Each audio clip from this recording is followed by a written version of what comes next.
Kamu bersyukur punya suami yang masih mau memberi modal. Banyak suami tidak hanya memberi modal, tetapi menghisap jadi penaruh untuk istri. Saya kira hasil kedai ini cukup untuk makan kamu. Kalau adapun gaji suami kalau tidak diberikan kepadamu, kamu jangan mempersoalkannya. Bukan tidak mungkin dia menikah kamu dengan hitung-hitungan. Dia bisa menikah, punya istri, kamu urusi. Dia bisa menikmati tubuhmu. Ya bayarannya yaitu modal membuat kedai itu. Dia berdagang. Memang satu kali kalau waktu tepat, percakapkan, diskusikan. Beritahu saja bahwa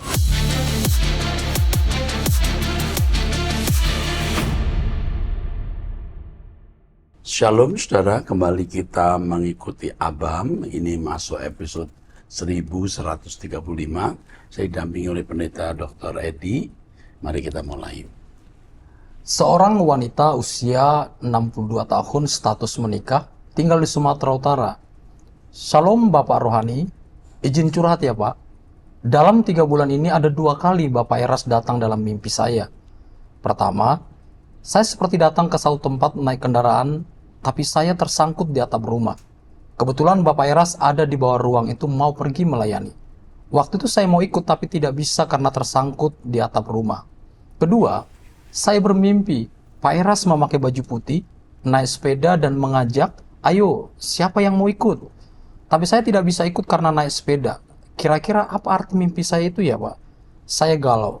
Mohon agar dapat diberikan pencerahannya Pak. Terima kasih. Salam kasih. Saya kira artinya kamu saya ajak untuk sungguh-sungguh menuju langit baru, bumi baru. Tetapi sekarang kau masih punya ikatan. Ada halangan. Apakah itu materialisme? Apakah itu kebencian? Nah, coba kau periksa. Sesuatu apa yang mengikat ibu? Itu yang akan menghalangi ibu mengikut jalan Tuhan. Ya. Tanya kepada Tuhan, Tuhan akan menjawabnya. Oke. Seorang wanita usia 36 tahun status menikah, memiliki 2 anak tinggal di Banten, salah satu jemaat karismatik. Shalom Pak, saya sudah menikah 10 tahun. Di awal menikah, saya dan suami sudah ribut besar karena ketidakjujuran suami.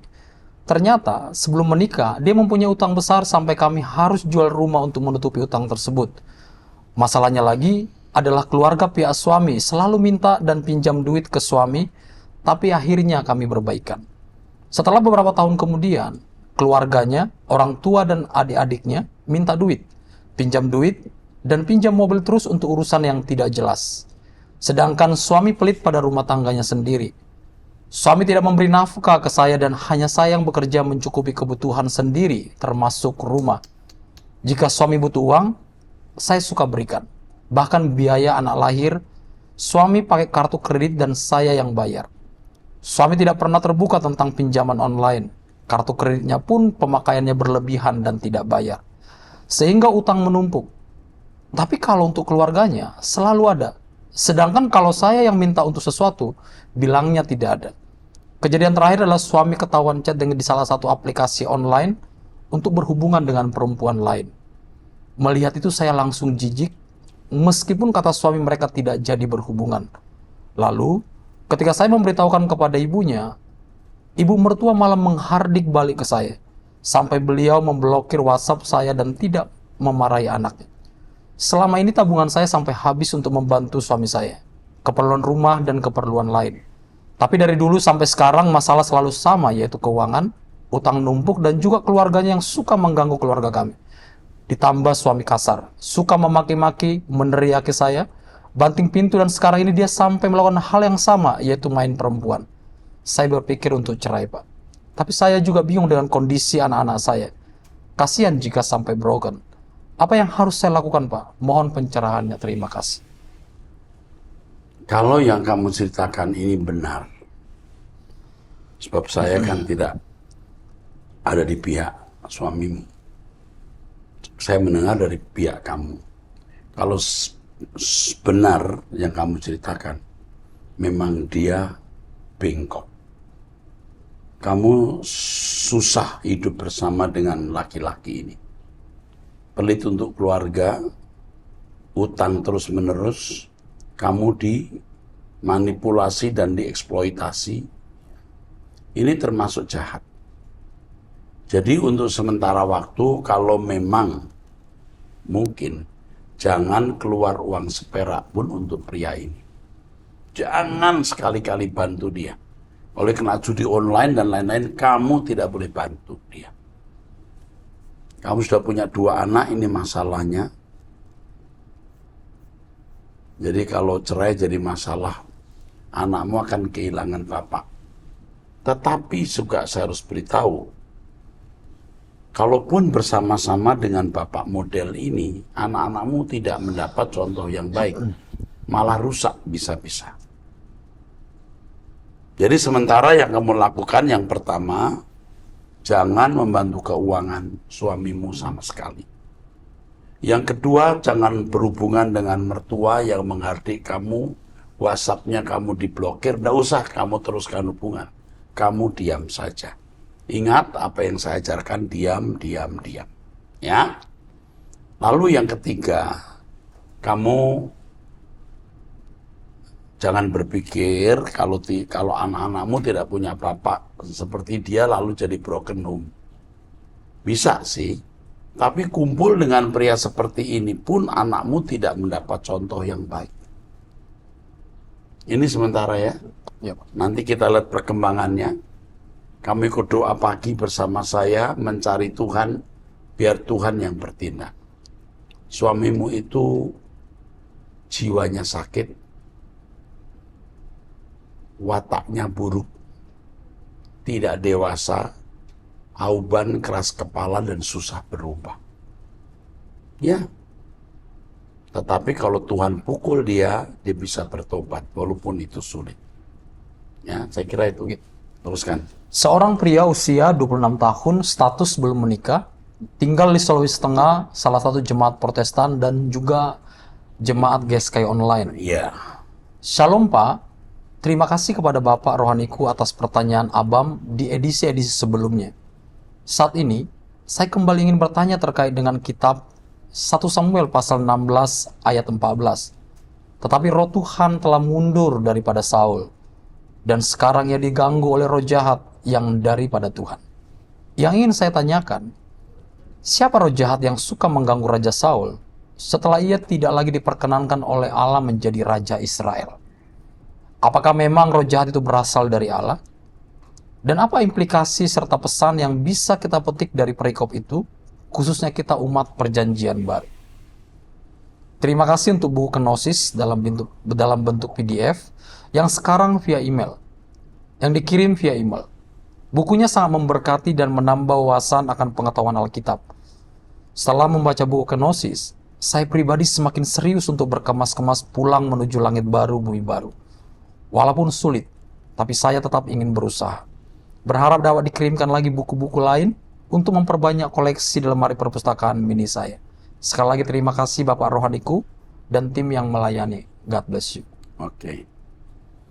Yang pertama, maksud roh jahat yang daripada Tuhan itu adalah roh jahat yang diizinkan Tuhan masuk atau mengganggu Saul.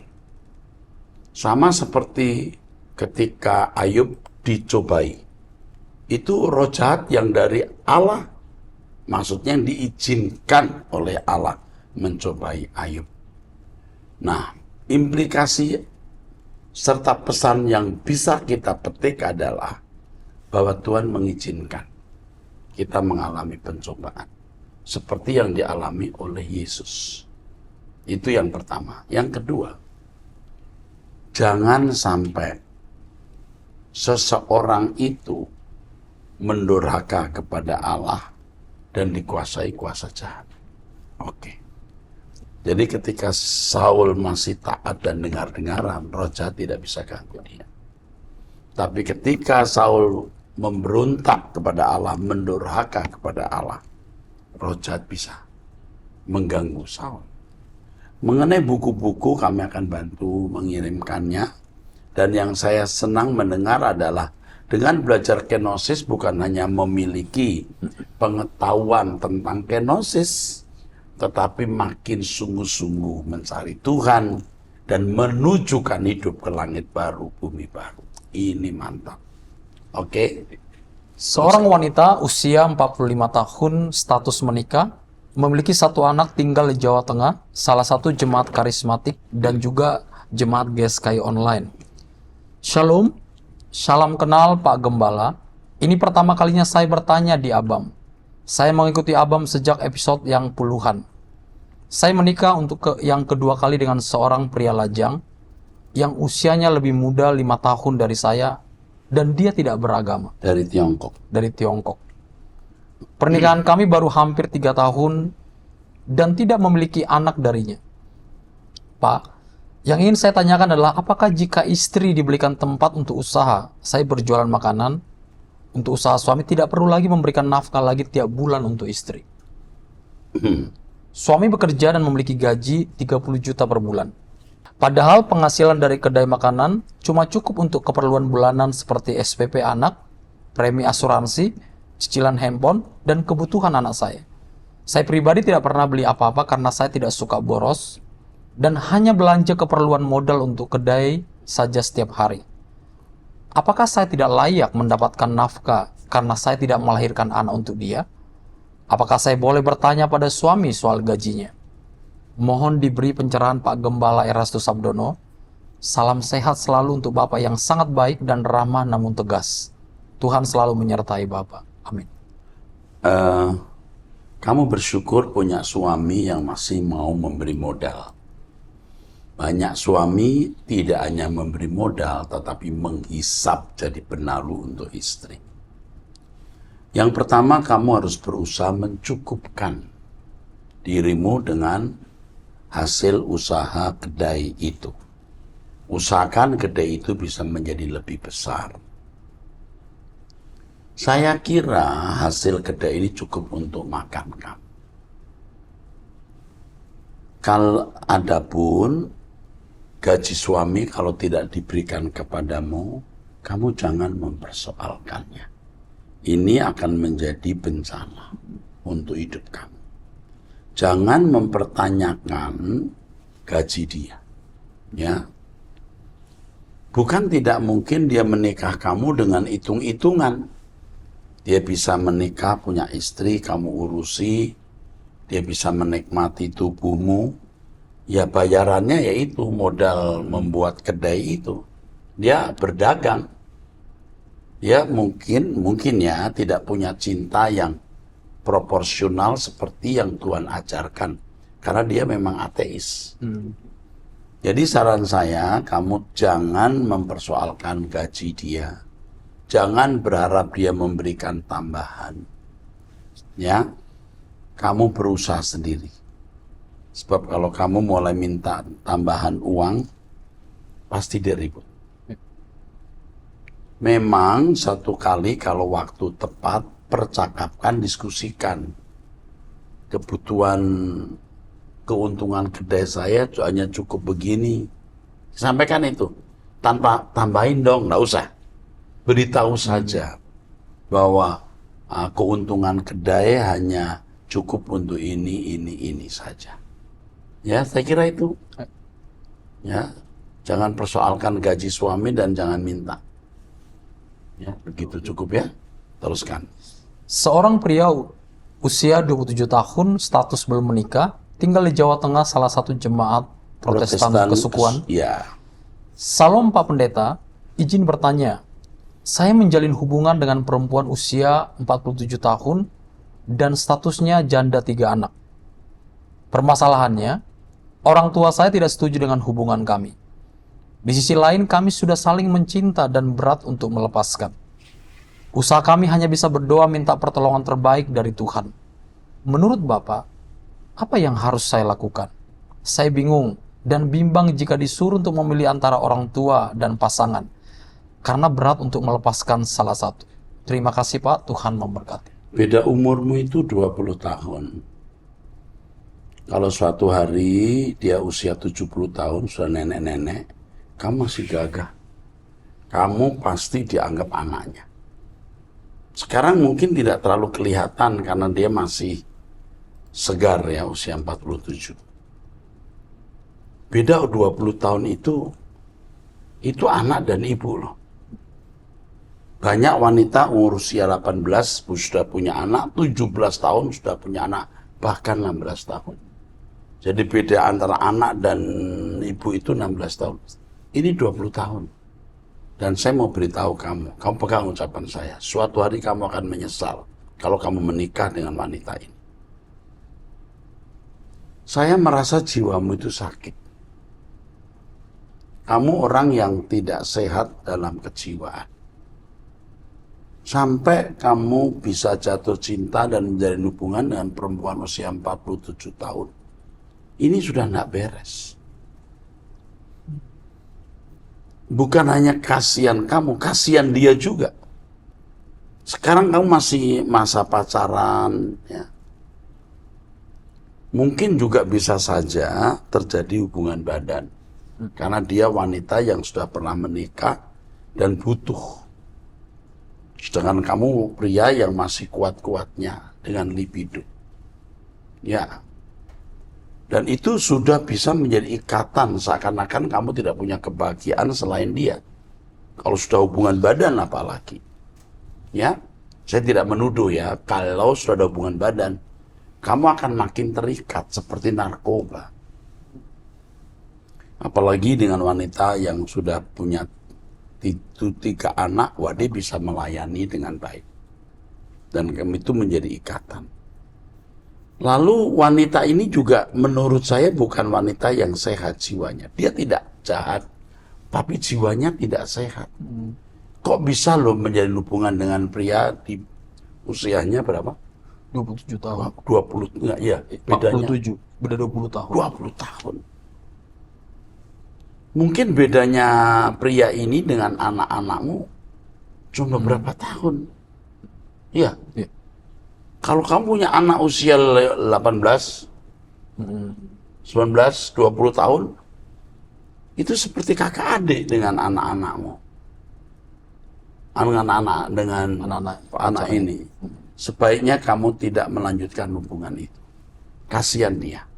Nanti kalau sudah menikah, setelah kamu puas secara seks, kamu lihat banyak wanita lebih muda, lebih cantik, belum lagi kalau karakter dia ternyata juga buruk, misalnya ya, kamu baru menyesal. Ini jandanya ditinggal meninggal atau janda Gak ada keterangan. nggak ada keterangan. Nah, kalau orang pernah menikah lalu sampai cerai itu kenapa? Bisa suami yang salah, tapi juga bisa istri yang salah. Saran saya, kamu tidak melanjutkan hubungan ini. Pandangan orang tuamu sudah benar. Kalau kamu nekat, kamu akan menyesal. Kamu menyusahkan dirimu dan kamu menyusahkan wanita itu. Nanti kalau sudah menikah, dengan emosi umur 27 tahun, wah, kamu bermasalah. Jangan teruskan hubungan itu. Seorang wanita usia 53 tahun, salah satu jemaat GSKI, Shalom Om Eras dan semua staf Abam. Terima kasih Om, sudah menjadi teladan buat kami pecinta Abam. Om seorang yang penuh hikmat, pendeta yang bersedia menolong semua orang. Baik anggota sinode Om, maupun bukan termasuk agama lain juga. Om seperti orang Samaria yang baik hati, bahkan mungkin lebih dari itu. Om, saya sudah mendengar jawaban-jawaban tentang nama Bapa. Di sini saya mau bertanya, apakah sopan menyebut nama Bapa Yahweh tanpa menyertakan gelarnya, Elohim Yahweh atau Bapa Yahweh? Seperti seorang anak memanggil nama ayahnya, misalnya Adi, tanpa menyertakan panggilannya Papa Adi. Memang disebutkan dengan rasa hormat, tapi mungkin lebih baik tidak begitu Om. Kecuali kalau ada penjelasannya seperti Yahweh, Bapakku. Seperti saya kalau memanggil orang yang lebih tua dengan namanya saja, apalagi ini Bapa, rasanya tidak sopan. Maaf kalau pertanyaannya tidak berkenan. Terima kasih buat jawabannya. Salam langit baru, bumi baru. Oke. Terima kasih untuk pujiannya, dan ini bisa membuat saya merasa tertuntut untuk benar-benar memenuhi sesuai pujian ini. Yang pertama, sebutan Yahweh sudah benar karena tidak ada larangan dalam Alkitab. Tapi ada budaya memang masa-masa di mana orang Yahudi tidak menyebut nama Yahweh. Kalau kamu tanya, mestinya pakai nama Bapa atau Elohim. Ya, jika kita ada di timur. Ya, karena kesantunan itu. Ya, kesantunan memanggil nama langsung, kalau orang Jawa bilang ngoko, tidak pantas. Tapi kalau kita membaca Alkitab, ternyata sebutan Yahweh jarang disertai kata Elohim di depannya. Hampir tidak ada. Jadi Yahweh, sebut nama Yahweh. Yahweh Allahku. Dan sebenarnya nama Yahweh pun menyimpan misteri. Karena Yahweh itu juga bisa menjadi gelar. Ya kan? Ada penjelasan bahwa Yahweh itu juga bisa menjadi gelar. Jadi bukan hanya sebuah proper name, tapi juga bisa memuat gelar. Saya juga jarang ya menyebut nama Yahweh tanpa Elohim atau Bapa. Ya. Tapi ada saatnya saya sebut Yahweh. Itu juga tidak masalah. Yang penting dengan sikap hormat. Ya, apa artinya pakai nama Elohim atau Bapa, tapi tidak hormat. Apa yang kamu kemukakan benar banget. Di timur sebaiknya atau bisa seharusnya menggunakan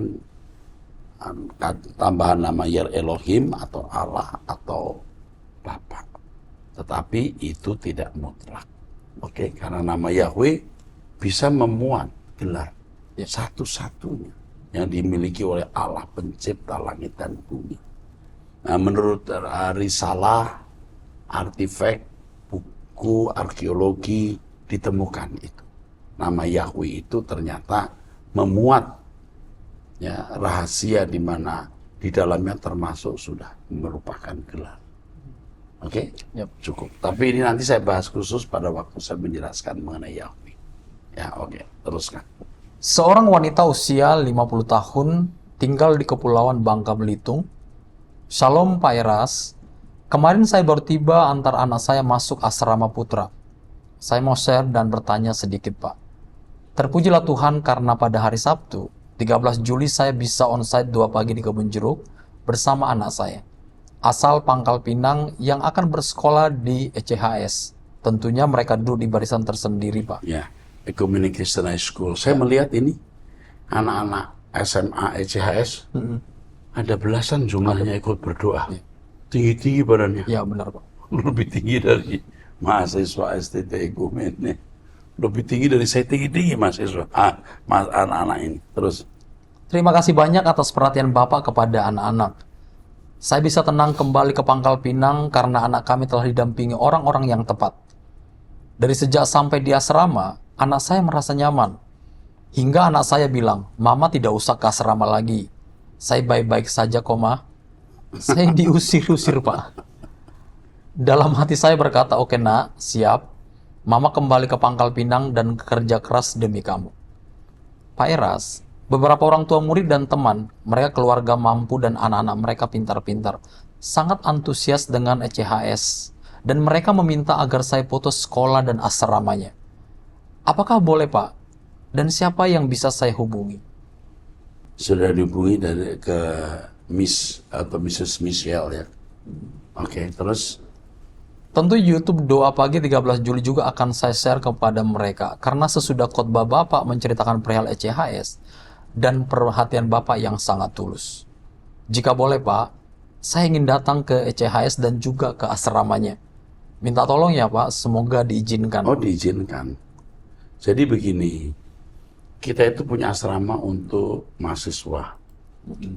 Bagus asramanya ya, itu kan gedung bagus, bersih, dormitory atau asramanya profesional. Tetapi untuk kelas SLTA ini, Ecumenical Christian High School, dulu rencana mau digabung. Tapi sekarang saya pisahkan karena beda pendidikan dan saya takut ada anak-anak, ada mahasiswa yang bisa memberi pengaruh buruk. Jadi kami mengontrak rumah lantai 2 yang bagus. Rumah yang bagus dengan kamar-kamar bagus dan bersih dan di lingkungan yang aman. Dan kami memberi di situ penjaga ya, kepala asrama, sesuai dengan mentor. Kami juga siapin mobil juga mobil baru ya, bukan mobil yang bisa rusak, mobil baru dengan sopir yang terus terjaga ya, sopir yang tidak boleh merokok ya, marah kalau mereka merokok, dan sopir yang tidak boleh minum tentunya, yang juga karena anak-anak orang ini lebih berat menjaganya. Dengan senang hati kalau mau melihat asrama siswa Ecumenication High School, membahagiakannya. Mereka membuat pertunjukan, mereka bisa menari, mereka bisa main band ECHS itu pemainnya semua anak-anak SMA itu, penarinya, worship leadernya, bahasa Inggrisnya, ya bagus. Senang sekali Anda mempercayai kami, dan tujuan kami bukan cari uang di sini, mempersiapkan mesin perang Tuhan sejak SLTA. Ya, kami menekankan karakter watak, bukan hanya jadi anak baik, tapi menjadi sempurna. Maka slogan kami Man of God, menjadikan anak-anak manusia Allah. Oke. Seorang pria usia 17 tahun, status belum menikah, tinggal di Jawa Tengah, salah satu jemaat GSKI. Shalom Pak Pendeta Erastus Sabdono dan seluruh tim ABAM. Terima kasih sudah menjawab pertanyaan saya di episode 1117. Perihal seorang yang mengalami pelepasan ketika sedang penyembahan. Jawaban Pak Eras, kamu hebat di usia kamu yang masih muda. Kalau kamu mau jadi pendeta, kirim lagi pesan. Bapak akan memberi sponsor kuliah. Saat itu Bapak menawarkan saya menjadi pendeta. Tapi mohon maaf Pak, sebelum saya bertanya di ABAM waktu itu, saya sudah mendaftar di STT Okumene, jurusan PAK. Pak, saya mau tanya, apakah sebelum Lucifer jatuh sudah ada dosa dan iblis? Atau setelah Lucifer jatuh, semua itu baru ada Pak? Mungkin itu saja Pak, terima kasih dan sampai jumpa di Jakarta. Nanti tolong dihubungkan ke saya. Jadi, apakah sebelum Lucifer jatuh sudah ada dosa? Belum. Dosa itu berasal dari diri Lucifer itu sendiri. Ya. Jadi memang belum ada. Oke, nanti ketemu saya nak, saya jelasin lebih lengkap. Oke, ini kaprodinya, kepala kaprodi, ketua program studi PAK untuk stratum 1. Oke. Seorang wanita usia 53 tahun, status menikah, memiliki 3 anak, tinggal di Papua, salah satu jemaat karismatik. Shalom Pak Eras dan tim ABAM yang terkasih. Dalam kesempatan ini saya ingin bertanya 2 hal, dan yang pertama tentang penjahat yang disalibkan bersama dengan Yesus. Dalam Lukas pasal 23 ayat 39, seorang dari penjahat yang digantung itu menghujat dia, katanya, "Bukankah engkau adalah Kristus? Selamatkanlah dirimu dan kami." Di Lukas pasal 23 ayat 40 berkata, tetapi yang seorang menegur dia katanya, "Tidakkah engkau takut? Juga tidak kepada Allah. Sedang engkau menerima hukuman yang sama." Ayat ini menunjukkan bahwa seorang penjahat menghujat, tetapi yang seorang lagi tidak menghujat. Yang ingin saya tanyakan, mengapa dalam Markus pasal 15 ayat 32 dikatakan bahwa kedua orang yang disalibkan bersama-sama dengan dia mencela dia juga? Seperti yang tertulis dalam Markus pasal 15 ayat 32.